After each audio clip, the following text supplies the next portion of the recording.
여러분 안녕하십니까? 뉴스투데이 강원입니다. 12.3 내란 사태 때 군부대가 정선군청에도 전화를 한 것으로 MBC 취재 결과 확인됐습니다.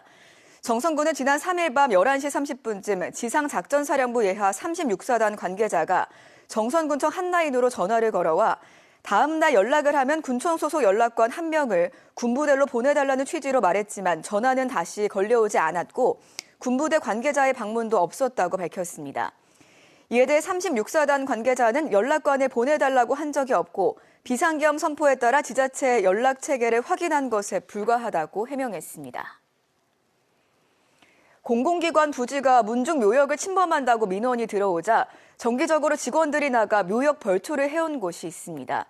영월 구규림 관리소인데요. 산불을 끄는 특수진화대가 4년 동안 벌초에 동원됐습니다. 이병선 기자입니다. 영월 구규림 관리소의 산불 특수진화 대원들이 각자 제초 작업 지시를 받고 작업에 나섭니다.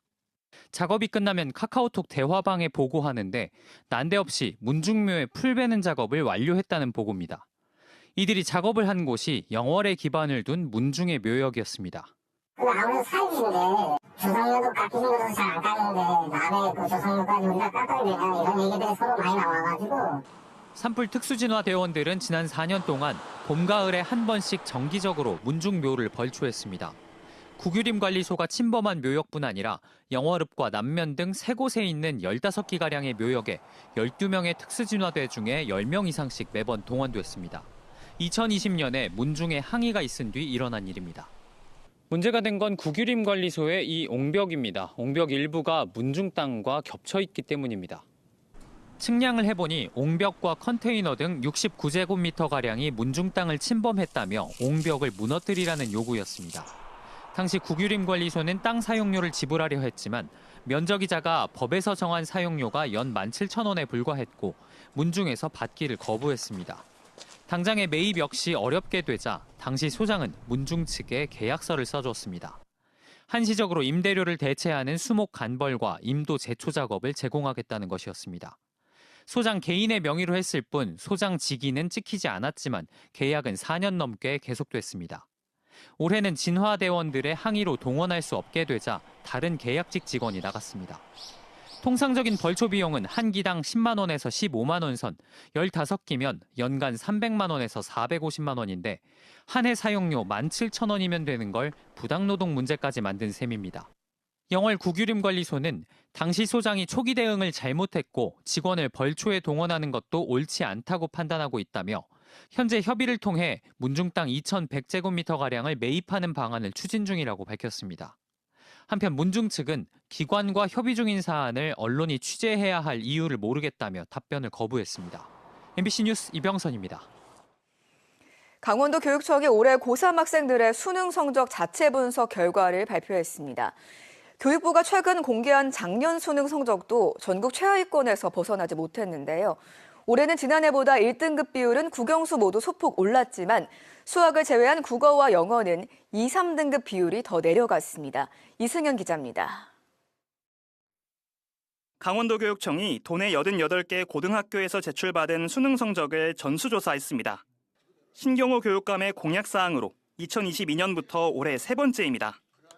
주요 과목인 국영수 영역에서 최상위 등급인 1등급 비율이 모두 소폭 증가했지만 2, 3등급까지 고려하면 상황은 달라집니다. 국어 1등급 비율은 1.6%로 지난해보다 0.2%포인트 상승했고 영어 1등급 비율도 3%로 0.5%포인트 소폭 상승했습니다. 취약 과목인 수학 1등급 비율도 0.8%로 지난해보다 0.1%포인트 높아졌습니다. 하지만 2, 3등급 비율까지 넓혀보면 국어와 영어는 모두 내려갔고 수학만 1, 2, 3등급 모두 오른 것이어서 상위권 비율이 전체적으로 증가했다고 보기 힘들어집니다. 강원도교육청은 상위권 학생들의 성적이 올라 최상위권 비율이 오른 것이라며 2, 3등급 학생 비율을 올리기 위한 방법을 찾겠다는 입장입니다.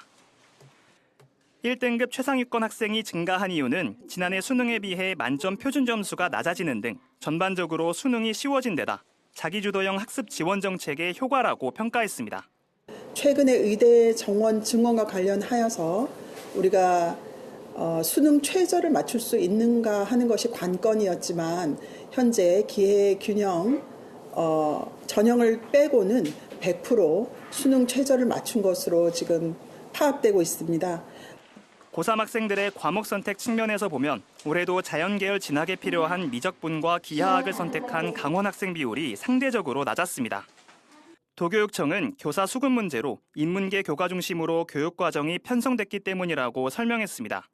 인문계열의 학과 공부들로 학생들이 치중할 수밖에 없고 역시 수능도 그렇게 준비할 수밖에 없는 안타까운 점이 있습니다.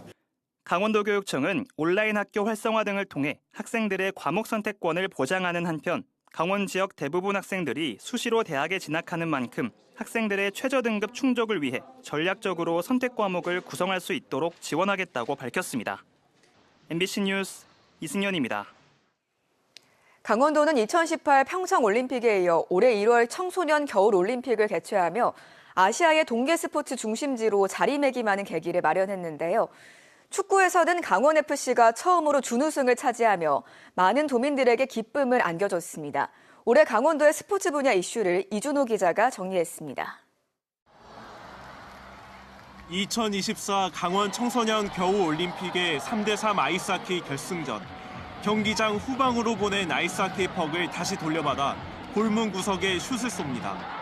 남춘천 여중의 장현정 선수가 대한민국 아이스하키 역사상 첫 올림픽 메달을 목에 겁니다. 이번에 강원도에서 올림픽이 열렸는데 응원 다들 너무 열심히 해주셔서 좋은 결과 얻은 것 같고 감사합니다. 지난 1월 19일부터 14일 동안 열린 아시아 최초의 청소년 겨울올림픽. 전 세계의 50여만 명이 강원도에 방문했습니다.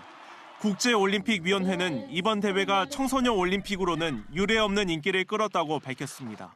250 million engagements on the Olympic social media handles alone, and in particular unprecedented for any junior event.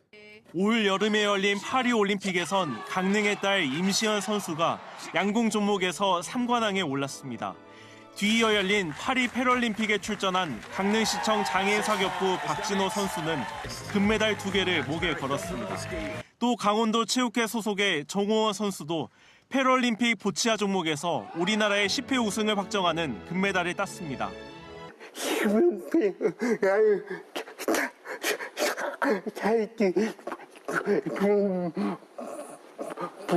부정함과 압박감 때문에 쉽게 못했습니다. 강원FC의 2024 시즌 마지막 경기. 양민여 선수가 수비라인 앞에 떨어진 공을 골문 구석으로 밀어찹니다.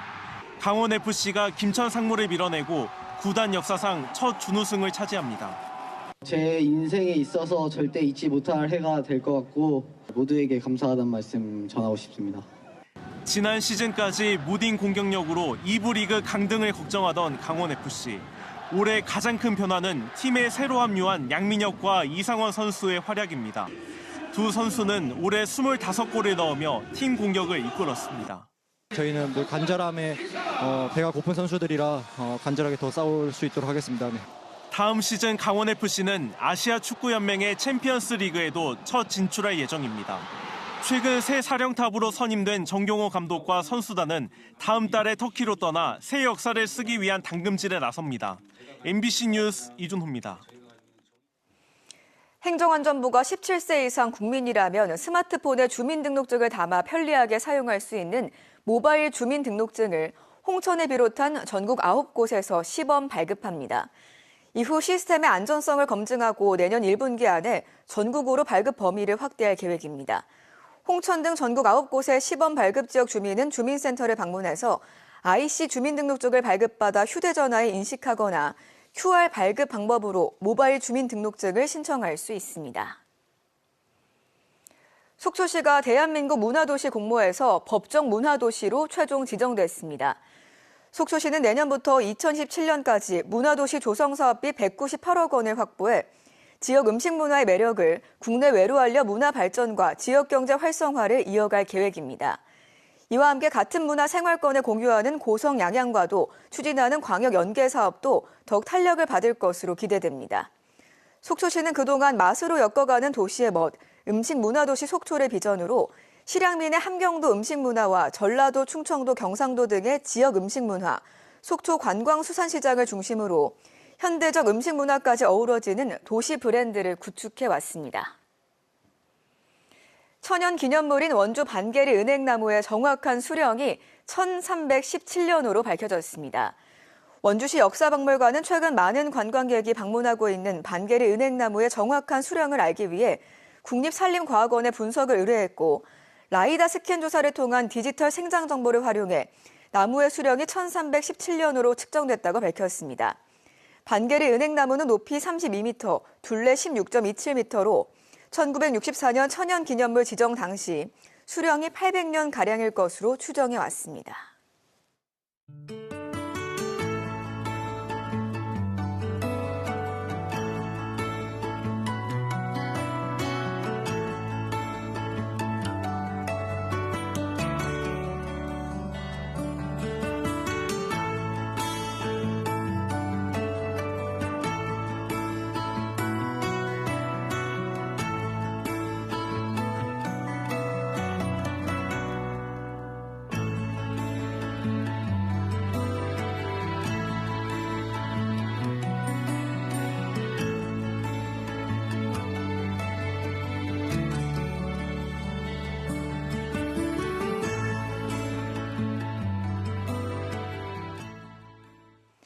접경 지역이 군부대에 납품하는 농축수산물 군납 수의계약 비중이 내년에도 70%로 결정됐습니다. 한기호 국회의원에 따르면 국방부는 급식정책심의위원회를 열고 군 급식 농축수산물 수의계약 비중을 현행 70%로 유지하기로 했습니다. 지난 정부 당시 국방부는 부실급식 해결책으로 수의계약을 경쟁입찰로 전환하겠다고 했지만 이번 결정으로 강원 접경지 농민들이 내년까지는 수의계약 70%를 유지하게 됐습니다. 평창군 대관령면 발왕산에 노약자와 장애인 임산부 등 보행약자를 위한 무장의 나눔길이 조성됐습니다. 평창군은 복권기금 녹색자금 5억 원과 군비 3억 원 등 8억 4,800만 원을 들여 기존 발왕산 숲길과 연결해 정상까지 410m 구간에 무장의 데크길과 쉼터 등을 설치했습니다. 평창군과 용평리조트는 무장의 나눔길 활성화를 위해 내년 1월 1일부터 평창군민과 중증 장애인에 한해 케이블카를 무료로 제공하기로 했습니다. 정성군이 올해 영국에서 전 세계인들에게 선보인 뮤지컬 아리아라리 공연을 지역의 10대 뉴스 가운데 1위로 선정했습니다. 정선 아리랑을 현대적으로 재해석한 뮤지컬 퍼포먼스 아리아라리는 지난해 세계 3대 공연 예술축제 중 하나인 호주 애들레이드 프린지 페스티벌에 이어 올해는 영국 에든버러 프린지 페스티벌에 정식 초청돼 문화적 가치를 인정받았습니다.